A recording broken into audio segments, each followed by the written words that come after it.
It is the Flow Friday Sports Show, and we continue to focus in on Victorian football, and we're going into the Picola and District Football League now, where Tim McCormack joins me to wrap up last weekend's games and look ahead to all the action happening tomorrow. Tim McCormack, great to be back with you. How are you? Yeah, good mate, thanks. Looking forward to another big week of footy. That it hopefully will be. A few close results last weekend as well. Let's talk firstly about the Jerilderie and Blighty game. A bit of a blowout, but we knew that would be the case. 134-44 in the end, Tim. Yeah, we always knew the Demons would be too strong. They're going to be one of those big pack sides, Jerilderie, I think, so they're always going to be too strong for poor old Blighty. Tungamar getting nowhere near Katandra in the end, 38-129 for the Cats at home. Yeah, look, I wasn't not surprised with the result, probably surprised with the margin more than anything. I always thought Katandra would be too strong, but they've given the Bears a fair bit of a touch-up on this one. Denny Rovers at home to Katanga. This one finished 50-119 in favour of Katanga. So, again, Denny Rovers probably not at it when people might expect them to get a little bit closer. Yeah, look, I thought this one would have been a bit closer. Katanga, it's not a bad side, but Denny always plays their ground very well. So I was surprised that there was as much of a margin in this one, but not surprised Katanga got over the line. Picola United beating Berrigan 65-40, the final score there. Pretty good effort from Berrigan, considering they've been getting hammered a lot in the last few weeks. Yeah, this was probably been close to the game of the round. I really thought Picola would have got over them a bit more comfortably than what they did. Berrigan got a bit of firepower up forward, so I'm not surprised that they had a good showing, but I thought there would have been a bit more in it. Now, what happened with your game here? Because we didn't expect this. You went down by 4 points to Rennie, 64-60. Yeah, just really off the boil, our boys on the weekend, and only got ourselves to blame. We had a couple of injuries, some late outs before the game, but not using that as an excuse. They out-muscled us early in the game, the Rennie boys, so they were up for the fight, and we left a little bit too late to try and come home with a wet sail and weren't quite good enough. Oh, I tell you what, this league is a headache to predict. Let's make absolutely no qualms about that. The last game from last weekend, a bit of a blowout again. Tokemall, 120-40 Yarrawaya.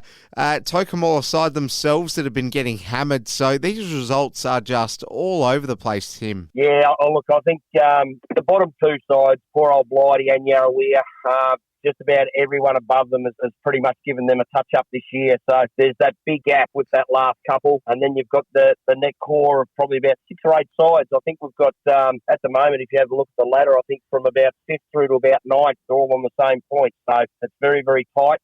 Anyone on their day can get up. That they most certainly can. Let's take a look at the fixtures happening tomorrow. Catamatite and Katandra. It'll be a good game. This will be an absolute cracker. Catamatite, always there and about. But look, I can't see them getting over the line in this one. As has been the case so often this season, I would have been pretty happy to write off Rennie, but I'm not now. They travel to Katanga. Who knows here, Tim? I mean, if they did it to you, can they do it to Katanga as well? I think Katanga will be too strong. They've got too many weapons all over the ground. Rennie were right up and about last week, but they're a very young side. I just can't see them getting over the top of Katanga. Denny Rovers and Berrigan going at it. Berrigan will be wanting to build off of their positive display last week, of course. Yeah, they will. But I think once again, Denny should get the job done. But in saying that, if Bird up forward for Berrigan gets enough of the footy, he's a chance of kicking a winning score for them. So I wouldn't be surprised at an upset, but I think Denny just. Strathmerton up against Tokemall. Again, you'd probably be fancying the home side, but not really in a position to write off a team that's had such a heavy win in the last week. No, that's exactly right. Look, they'll be full of confidence. Tokemall, don't worry about that. But I still think that Strathmerton will be way too strong. Waiai against Jerilderie should be a case of being pretty straightforward for the home side, even though Jerilderie are a good team. What do you reckon? Yeah, I think Waiai should get the job done. I think they're starting to get back into a little bit of form. But in saying that, you can never write off the Demons. They're one of those sides that can surprise you from one week to the next. But I think Waiai should be too good. We'll have a real scrap between Blighty and Yarrawaya.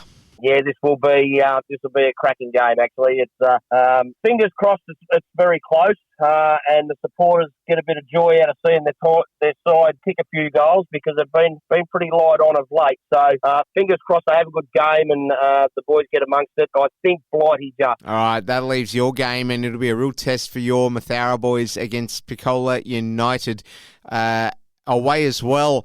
You'll be really hoping that the boys show up and really roll their sleeves up for this one. Yeah, we've had a bit of couple of meetings throughout the week, just talking about effort and commitment and things like that. So fingers crossed the boys are going to take that on board. We do have probably about 3 or 4 inclusions this week that we had out last week, so that should make a bit of a difference, I think. And just on the grapevine, I think Corey Hold, their forward, who's kicked 30-odd goals, is out injured tomorrow, so which plays into our hands a little bit. So fingers crossed we can start well. If we start well, we're well in the game. All right, let's look at the ladder and see what changes we might potentially get after this weekend. It's looking pretty tight up the top. Katandra top on 36 points, then Strathmerton on 32. Catamatite with 32 points in third. Katunga with 28 points in fourth. Waiai in fifth with 24 points, and then Picola United in sixth with 20 points. And then we've got Mathara, your side, in 7th on 20 points. Jerilderie in 8th on 20 points. Berrigan 9th with 20 points. Then the Denny Rovers in 10th with 16 points. Tungamar 11th with 16 points. And then the bottom 4 is Tokemal in 12th with 8 points. Rennie in 13th with 8 points. Blighty in 14th with 4 points.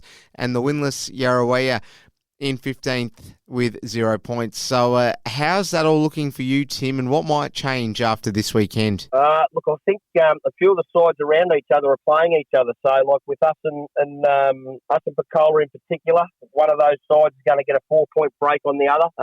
And coming into the back end of the season, I suppose these are the games you've got to really make count.